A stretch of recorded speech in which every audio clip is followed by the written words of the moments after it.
Think about it. Every hiring decision is a choice that can make or break a team, a culture, and even an entire company. So how do we make the right choice? Hi, I'm Dr. Mickey, and welcome to Inside the Mind of Hiring. Here we'll uncover the psychology and strategy behind effective hiring.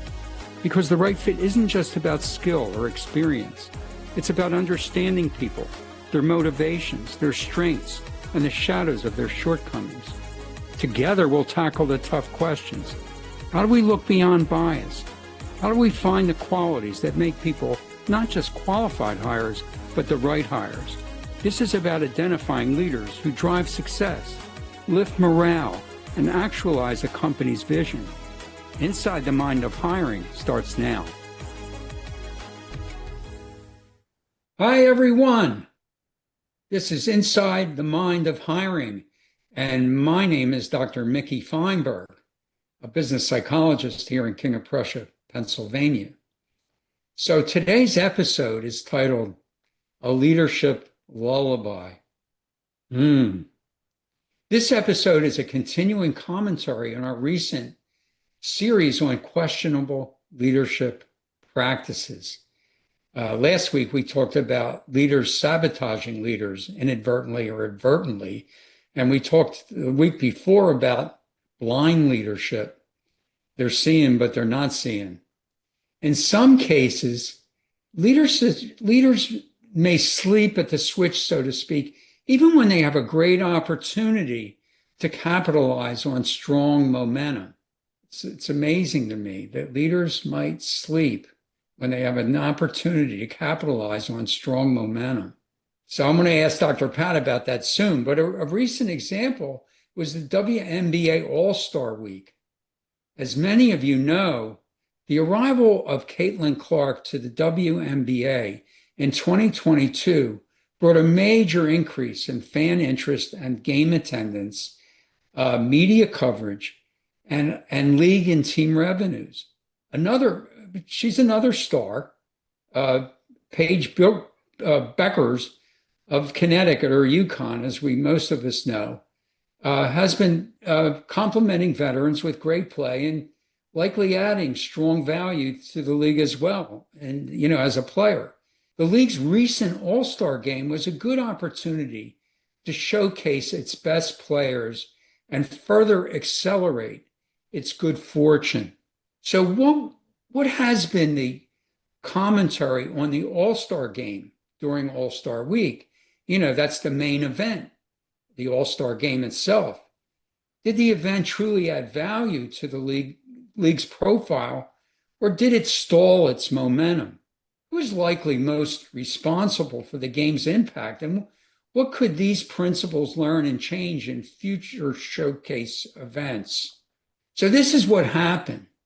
And I think Dr. Pat knows, so I'm just going to echo what she would say. It was a high energy, I don't want to be a curmudgeon, Dr. Pat. It was a high energy and exciting week overall, with complementary events, just like in the men's All-Star week, the three-point competition, the skills competitions. And the Chicago arena was packed with loyal and vocal fans, and the media was definitely showed up. So it was important. It was described as a celebratory and fun atmosphere. The situation was ripe for high marks and a great impact. However, the All-Star game itself brought mixed reviews at best. A key descriptor of the game was the Keystone Cops. Other than some exciting highlights, the play was haphazard and fraught with both defensive and offensive sloppiness. When I viewed excerpts of the game, Dr. Pat, I was laughing out loud, at this comedy routine. And even before I saw the print media and electronic media that said it was the Keystone Cops, I automatically described it as the Keystone Cops. This display was not at all congruent with the talented players and a league that was on a roll. So, Dr. Pat, who would you say and why is the most responsible for this unfortunate lullaby or leadership lullaby and missed opportunity? Was Well, it the, for, was it the, for, okay, go I, ahead. I want to step back for a minute and I want to start where you started. I want to give Caitlin Clark and Asia Wilson a little kudos. Okay. Congratulations to both Clark and Wilson for, again, I don't even know if this is now another record, but you're going to see a clip or video Jessica's going to put up of Caitlin Clark and becoming Eastern Player of the Week. And as well, side by side, there's a video of Asia Wilson. So I want to really caveat this because we are seeing great play. You know, they are not the only two that are playing great, but the information about their greatness is what is falling short. You know, if Caitlin Clark has a game like she had the other night, which now allegedly is being reported, she was not well. I mean, I don't know what to believe anymore, but somebody made a statement out there on X that she really wasn't well. When I watched her, she didn't look well playing. She didn't look like herself. But yet she comes under criticism Yeah. when you get Bueckers that plays a game. And by the way, Bueckers is now playing on the Dallas Wings. And just a little note to you all on the Dallas Wings, y'all need to look at what Texas just did. They banned THC, folks. So just saying, just giving you a little insight right there on that. You're playing in Dallas, you better be checking your stuff. But what I want to say is we got to give these two credit, and we have to really look at the face of the league. I reacted this morning to an article that came out, and I'm hoping I can find that article so I give it full discredit in this show. Right. And it was an article that called Paige Bueckers the real face of the league, not Caitlin Clark. And my response to that was twofold. And we're going to talk about why. Leadership does start at the top. There is no question in your mind or mine. We know this, Mickey. How many interventions have we done where we work with department heads and directors and we made good work? And then the CEO Right. comes in, he blows 3 years of work, right? Or she does. Right. But what I Right. want to say, yeah, about The the fish, All-Star, the uh, fish stinks from the head, right? but here's what I want to say about the All-Star game. I can't tell you how many people out there are writing, have Don shows YouTube posts about how bad this was, how awful this Oh, it was. was terrible. It I was agree. It was terrible. fun. It was But let me funny, tell you what terrible. broke my heart. I have 36 years in recovery, and I can spot people that had a little night out the night before. I mean, I'm not kidding. There's something about going down this road where you can see somebody walking down the street and you're thinking, oh, don't let me get near his breath or her breath. Right. And then the video comes out from the Stud Buds, and they do live streaming all weekend. So I'm going to get to the leadership question, but let's talk about the players. Let's talk about what happened. Do I blame Angel Reese and Paige Bueckers for their bad, borderline, really ridiculous, almost illegal behavior? When you're flashing $400 bills up in the air on a video, making a bet against each other, right? Your team, my team, Atlanta going to beat Right. your team, Dallas. And you are doing that, Paige, and you're doing that, Angel. And then you're asked later, did you do that? And you're like, oh, cutesy, yeah, winking at the camera. No, you didn't. You lied. And then leadership comes along. Kathy E., the commissioner, the Okay. lullaby of leadership. Right. We could do a whole lullaby. Oh, And yeah. what does she do in a pivotal moment? So here's the problem, Dr. Mickey. This is a league that wants to be taken seriously, but is not willing to play by the rules. Jessica, I want you to put up that graphic. This is what's being said about this league. What do they do or not do? They don't play fairly. They don't treat people the same. But here's the worst, egregious thing you've ever seen. They take that gambling video. Everybody think Pete Rose for a minute. They take that gambling video and the WNBA posts it. And they have no consequences because jokingly. So let me just go to the point. Now, if you want to be taken seriously at all, if you really do, if you want to play in the arena like everybody else, let's start with the NCAA. The NCAA has take no prisoners, absolutely no, zero tolerance for what they did. So this is what I want to say. Calling this a joke did not make it not gambling, but Kathy did, continues to do that. Comments about it. But I will tell you, if they had done it under the NCAA rules and guidelines, the NCAA would have ended them. It would have been gone. But that's not my point. You know, Dr. Mickey, let's talk about this from a leadership perspective. Have you ever worked with senior C-suite leaders, right? And somebody does something egregious. I mean, really egregious, right? Let's say you say something slur, a racial slur, or a gender slur. I'm telling you, Linda and I used to fire people left and right for the phone company for this. And you jokingly in a bar, oh yeah, you're a you know what.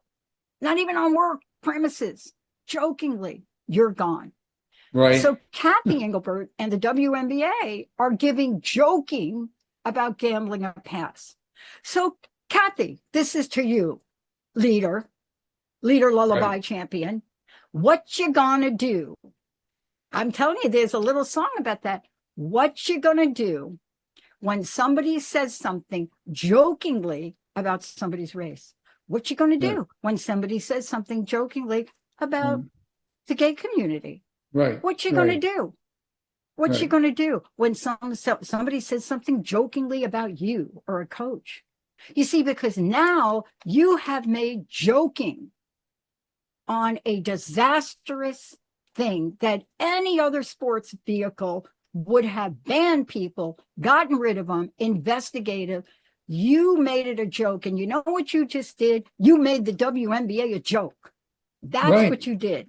Yeah. You, Kathy, you mean, Commissioner, what you're saying made is the WNBA a joke because joking about gambling and then following up with the joke that I got to check my little PayPal account or whatever the hell that account was and continuing the joke, you just laughing it up. And I'm telling you. So basically, she's, by not saying anything, doing anything, she's tolerating it, letting it happen. Oh no, she's trying to say let me back you because up. That's the standard, right? Oh no, I got to back you up. That is not what happened. They are saying because it was jokingly done. See, that's the problem. See, she could have forgiven them out of ignorance, or she could have, oh, they missed the training. But what she said was, because they were joking about gambling. Oh, because you're joking about that racial slur. Oh, because you're joking about that LGBTQ trans slur. You joked about it. So she has set a whole precedence now for anyone that comes forward. Because compared to gambling, and I sent a post this morning and I sent her the NCAA guidelines on what happens. Do you know how many players jokingly were sent to jail? How many athletes? There's this one guy, his name is Davis. He was joking at the airport. I'm not kidding. He joked to the airlines, right? He got up to the window. He said to the person behind the desk, in which she asked him about the packing. He joked and he said, "Hey, did you pack the bomb?" Holy crap. They took him away on the spot for what? Joking. Right. About something that should be a lot more serious, basically. So you know, and well, let me tell you something. Yeah, tell me all about what you think. I want to know what you think. The game was a joke. That's, you know, you're saying that they joke about things. They joke about people inappropriately. They joked about the game. The game, which was the showcase event, was a joke. You mentioned to me that there was some. You know how far this went? They even posted this gambling thing in Spanish. In a really? Latin, like, what do you think? Angel, we are not going to read this. Some of us do speak a little bit of Spanish. What you think? We're not going to read that? But but it's not even the game. So let me tell you, as a person in recovery, my heart broke when I saw the level of alleged, okay, I got to say alleged, even though there's videos of it, alleged of drinking, Right. alleged of gambling, Right. alleged of really bad play. I mean, you don't miss a layup unless there's something physically wrong Oh, with they you. missed a lot of layups. But it breaks my heart. And I'm saying leadership is absent. So you know what would have made this different? Leadership would have taken home. And by the way, all they showed was pictures of the general managers of the team. Where the hell were the two coaches? Why didn't those two coaches set a standard and say, you are not coming on this court if you are hungover, honey, and you don't pass a breathalyzer test? Right. Why didn't they set a standard? You know what the difference is Right. between You're the saying that even though WNBA? even what you said is even though they're grown-ups, they should have some of the NCAA practices and I'm policies. just telling you what the NCAA is. If you want to play in the big leagues, you got to act like a Right. big league. You don't Sure. act like Kathy jokingly made you a joke. You the Right. joke. And here's Right. what I want to say. Let's talk about this because the leadership could shape these young people. And people want to get all over Caitlin Clark's case for her emotions on the court. Right. I think I'd love to sit down with Caitlin Clark and become her emotional coach. I know exactly how to help her, mentor her, how to control those emotions on the court. I would know exactly how to do that. Hmm. Who in the world is doing it? Not Stephanie White, Oh, because no. allegedly stuff's coming out about her. I mean, what the heck? This is like, this is worse than the worst Joker movie that came out. But it is leadership, Mickey. Of course. It's why didn't she expect and advocate for, let's showcase the game for a second. Why didn't she expect and advocate top flight play? It would have been just as celebratory and fun as the slot that they put out. Okay. You're going to look at somebody. I used to play softball. I had more softball trophies, coached more softball teams here in Jersey. And I got to tell you, when we went out the night before, we couldn't even see the ball. So I want to just say, when you are hungover, intoxicated, out all night, you are never going to be able to show up. Well, exactly. Exactly. Hey, Pat, I thought you would have fun after the game at the bar, not before I the did. game. And by the way, I'm just saying, we never did drink before a game. That was never going to happen on my watch. It was never going to Right. happen. I mean, you can't Right. stop people. They're just in the car drinking beer themselves. Yeah. But clearly after the game, the problem was when we were in tournaments and you get drunk after the game, then you got to play the next game. Oh, well, yeah, if That's it's when things close go to that sideways. game. But look, Yeah. here's leadership at its worst. There was no integrity risk. The league determined that this was trash talk. Okay, come on now. Do you know if you're going to say that's trash talk between friends, then you are not going to be able to monitor any kind of trash talk. Yeah. You're not going to, I mean, where is the line For drawn? some reason, that basically is we're going to act like men, and they're really not acting like men because in men's professional sports, people do it, but they don't. It's kind of frowned upon by the league. They just don't reduce it to that. They deal with that. They deal with that. At least behind the scenes, they deal with that. They don't tolerate it that much.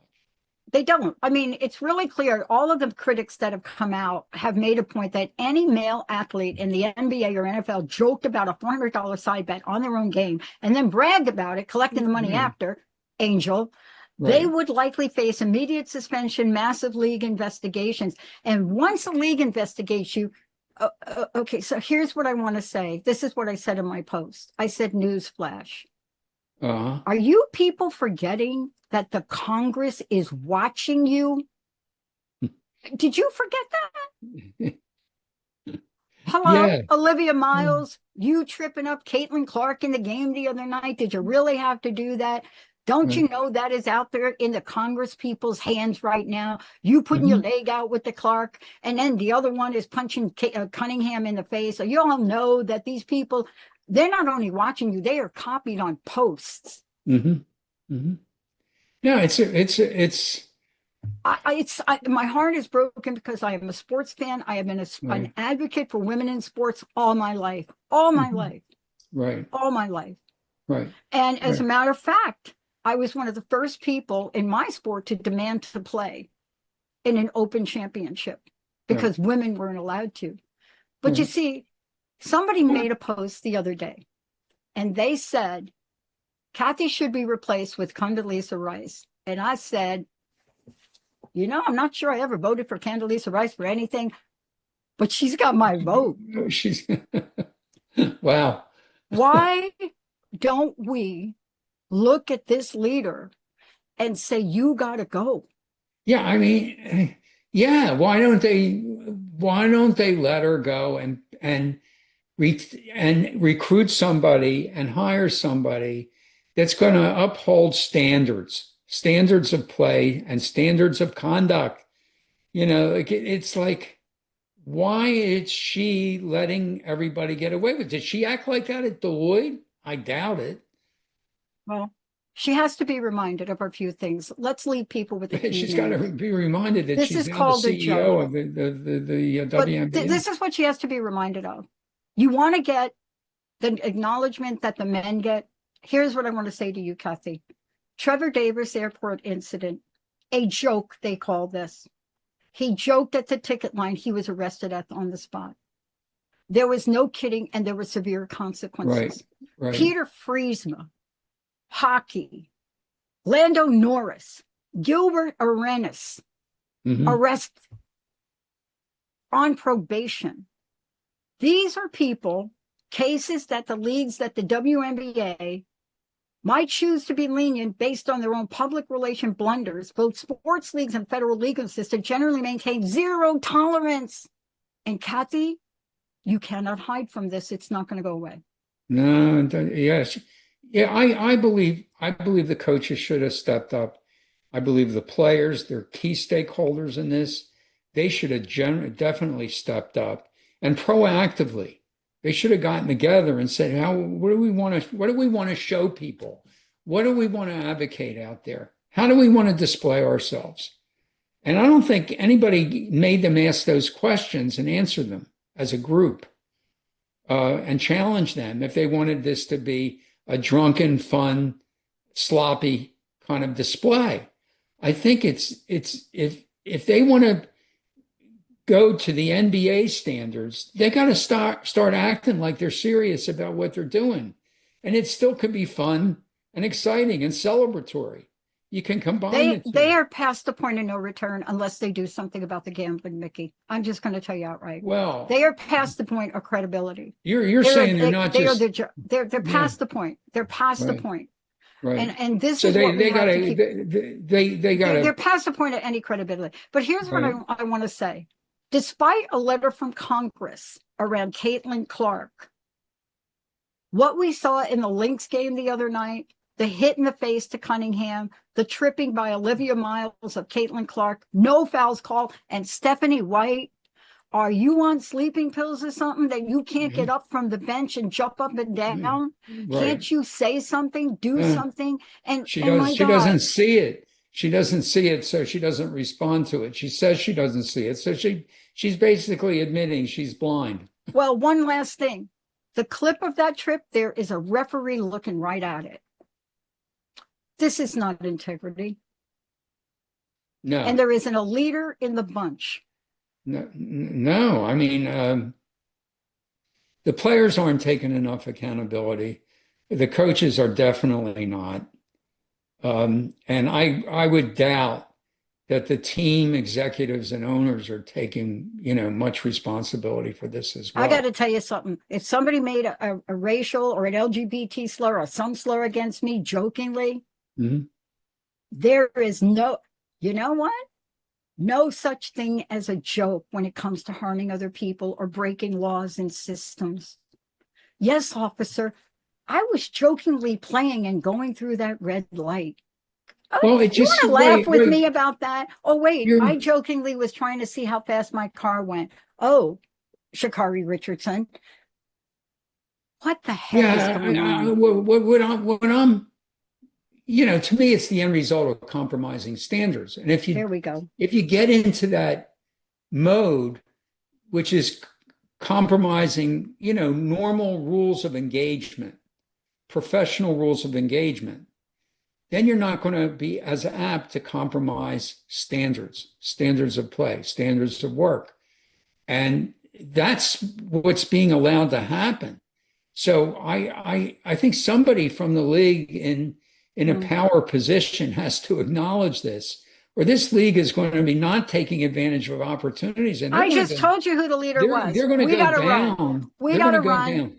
We're going to pick it up again. We're going to run. But we had to talk about this because this is a leadership issue, and leadership is asleep. We'll see y'all next time.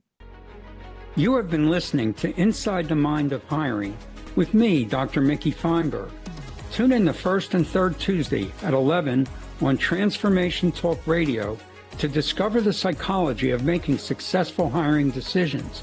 In each episode, hiring managers and HR pros will learn how to leverage assessments and other key screening sources and avoid common pitfalls. Job seekers will gain insight into successfully presenting themselves. For more information on assessing people for mission-critical jobs and on career assessment and coaching, visit deltaconsultants.com and my LinkedIn profile. If you'd like to write me personally, it's Mickey, M-I-C-K-E-Y, at deltaconsultants.com.